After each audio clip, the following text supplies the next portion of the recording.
Okay, folks, for tonight's C, we are talking about how ICUs care for elderly folks. So here we go with the presentation I made for you. Sit back and enjoy, please. Caring for older adults in the ICU offer a profound reframing of what quality and patient safety mean for aging adults in high acuity environments.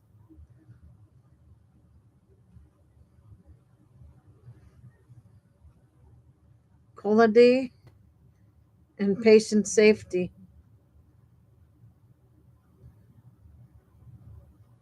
Narrative essay on caring for older adults in the ICU.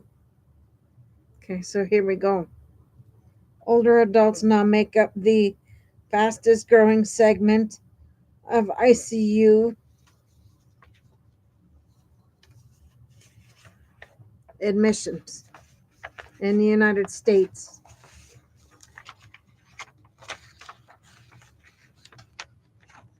Yet the architecture of critical care was never designed with aging bodies and minds in mind. The Society of Critical Care Medicine's guidelines on caring for older adults in the ICU confront this mismatch, directly arguing that high quality safety care for older adults requires more than in, in some incremental adjustments. It requires a fundamental shift in how clinicians understand vulnerability, harm, and healing in the ICU. In doing so, the guidelines the guideline reframes aging itself as a clinical condition with predictable risks and modifiable hazards, demanding a geriatric informed model of care.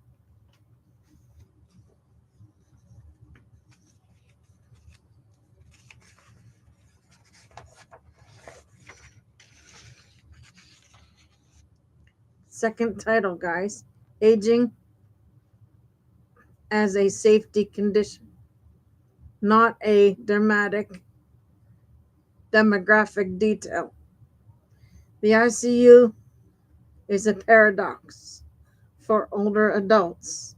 It is a place of rescue, but also a place where preventable harm is common.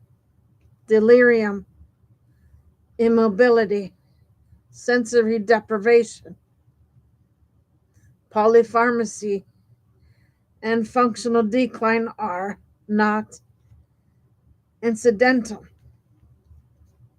complications. They are syndromes tightly linked to the psychology,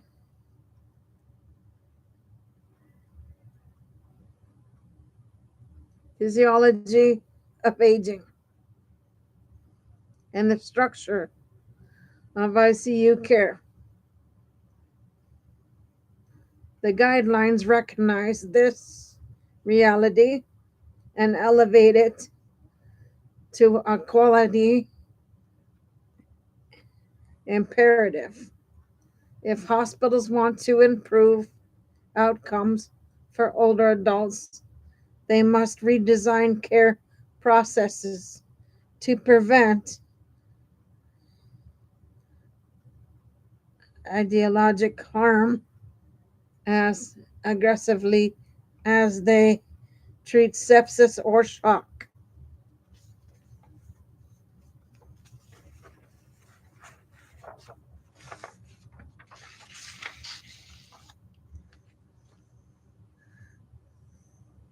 This is the philosophical heart of the guideline. Quality and patient safety for older adults cannot be achieved through vigilance alone. They require intentional redesign. The geriatric model of ICU care, a blueprint for harm reduction.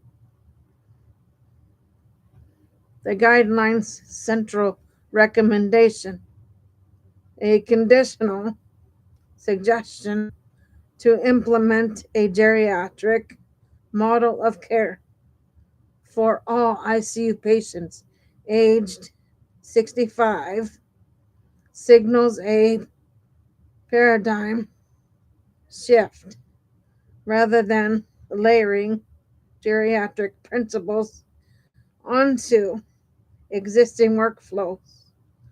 The model calls for embedding them into the daily fabric of ICU practice. Key components include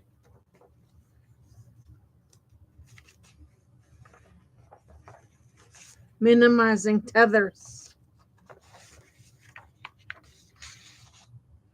to reduce device related complications, immobility, and delirium,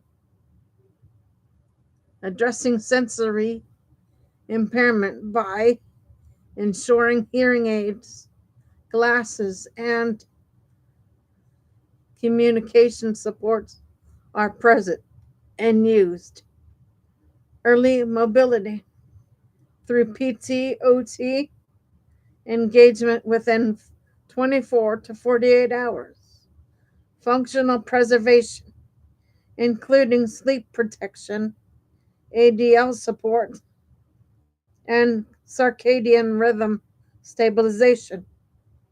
These interventions are not nice to have. They are safety interventions. They prevent falls, pressure injuries, aspiration, delirium, and long-term disability. They preserve autonomy and dignity. They reduce length of stay and improve post ICU recovery trajectories. In short, the geriatric model of care transforms the ICU from a site of unavoidable decline into a site of intentional preservation. Delirium, a safety crisis requiring non pharmacological solutions. Delirium is one of the most dangerous and common complications older adults face in the ICU. The guidelines strong stance against antipsychotic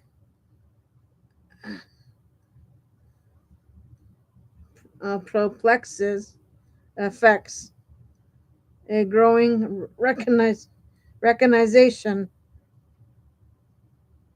that pharmacological shortcuts do not prevent delirium and may cause harm.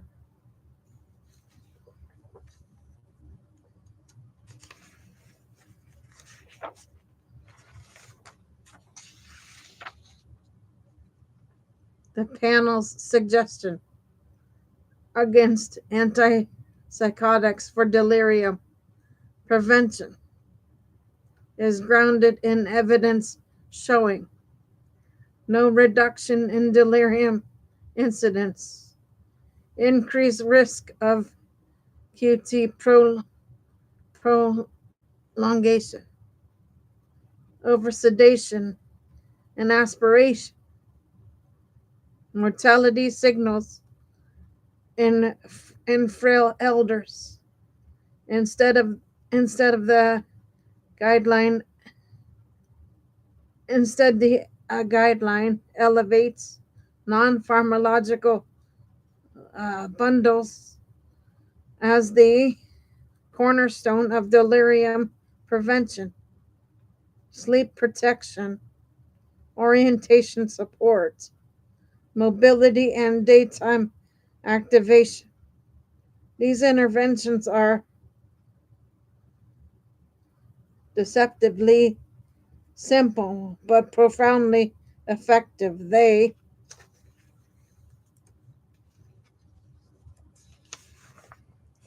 require coordination, discipline, and culture change. Hallmarks of high quality care.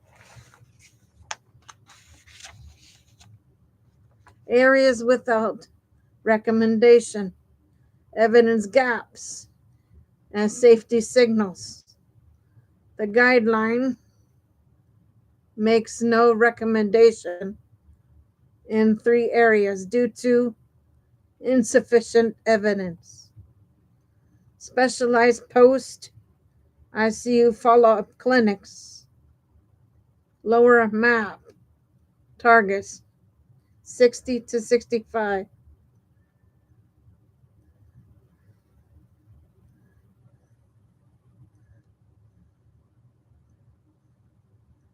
Vasculatory shock and antipsychotics for delirium treatment. These gaps are not failures, they are signposts. They highlight where hospitals must rely on clinical judgment, local QI incentives, initiatives, and interdisciplinary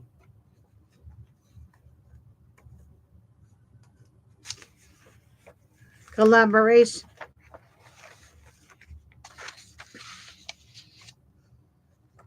They also identify urgent research priorities for the next decade of critical care science, quality and patient safety through a geriatric lens. Guideline aligns seamlessly with modern quality frameworks, preventing harm. Older adults experience disproportionate rates of preventable complications. The geriatric model directly targets these harms. Standardized care by discouraging antipsychotics, prophylaxis, and clarifying evidence gaps.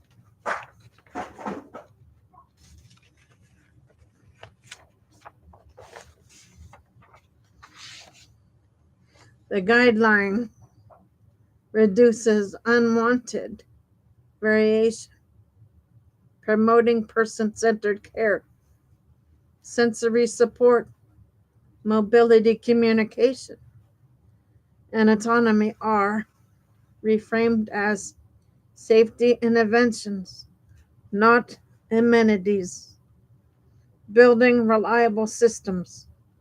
The guideline encourages hospitals to embed geriatric principles into rounds, checklists, and workflows, creating predictable, reliable care population, for a vulnerable population. A call to action for health systems. For health system leaders, the guideline is both a roadmap and the challenge.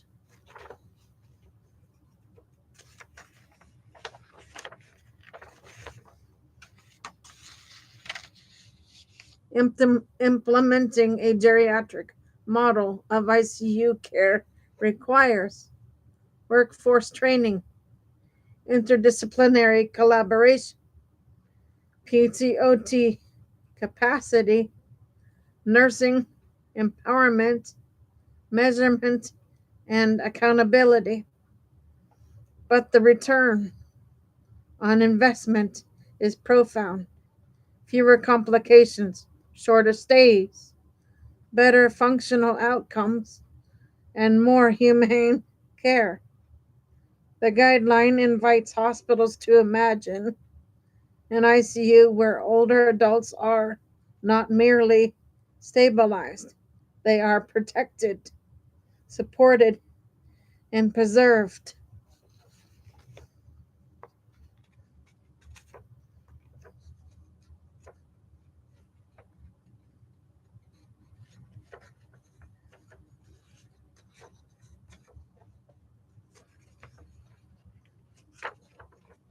Give me 1 second.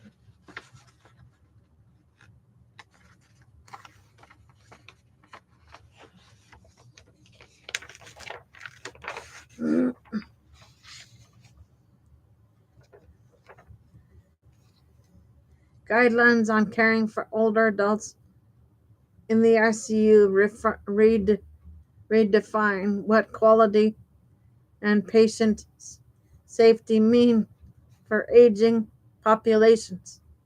They call for a geriatric informed model of care that prioritizes harm reduction, functional preservation, and person centered practice. They challenge hospitals to redesign systems, not just adjust behaviors, and they illuminate a future in which the ICU is not a place where older adults lose themselves, but a place where they are safeguarded with intention and dignity. Okay, guys, I will jump back on later for more. For now, Gator Wellness, take care, folks.